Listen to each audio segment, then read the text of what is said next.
ঢাকা মহানগরীর police commissioner Habibur Rahman, Sudip Kumar এবং ইমরুল, এই সমস্ত যারা সরাসরি নির্দেশ দিয়ে মানুষকে হত্যা করেছিলেন, যারা উপস্থিত থেকে নির্দেশনা দিয়েছেন, যারা পাশি থেকে ফ্যাসিলিটেট করেছেন, এই সমস্ত লোকদেরকে আমরা বিচারের জন্য আজকে সোপর্দ করেছি।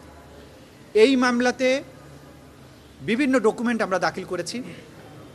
শেখ হাসিনার পক্ষ থেকে যে নির্দেশনা দেওয়া হয়েছিল লিথাল ওয়েপন ব্যবহারের, সেই ভয়েস শেখ হাসিনা বিভিন্ন ব্যক্তির সাথে কনভারসেশনের মাধ্যমে যে শক্তি প্রয়োগ, লিথাল ওয়েপন ব্যবহার করে বিক্ষোভকারীদেরকে হত্যা করার যে নির্দেশ দিয়েছিলেন, সেগুলো আমরা এখানে দাখিল করেছি।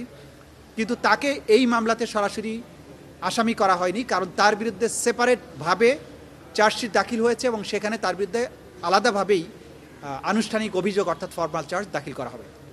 এটা ছিল আজকের প্রসিডিংস।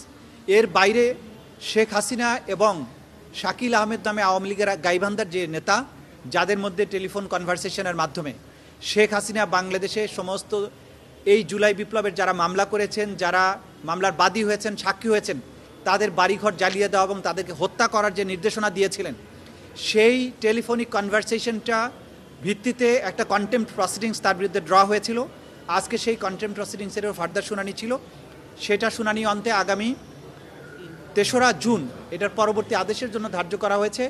যে কন্টেম্পট প্রসিডিংসে সাধারণত নোটিশ জারি হওয়ার পরে পত্রিকাতে বিজ্ঞপ্তি দেওয়ার প্রয়োজন হয় না, কিন্তু স্বচ্ছতার স্বার্থে, আন্তর্জাতিক মানদণ্ড রক্ষা করার স্বার্থে কেউ যাতে প্রশ্ন তুলতে না পারেন, সে কারণেই এই আসামিদেরকে কন্টেম্পট প্রসিডিংসে হাজির হওয়ার ব্যাপারে পত্রপত্রিকায়, দুটো বহুল প্রচালিত পত্রিকায় বিজ্ঞপ্তি দিয়ে তাদেরকে আদালতে হাজির হওয়ার জন্য নির্দেশ যেটা দিয়েছেন, সেটার নোটিফিকেশন আকারে পত্রিকা ছাপার নির্দেশ দিয়েছেন।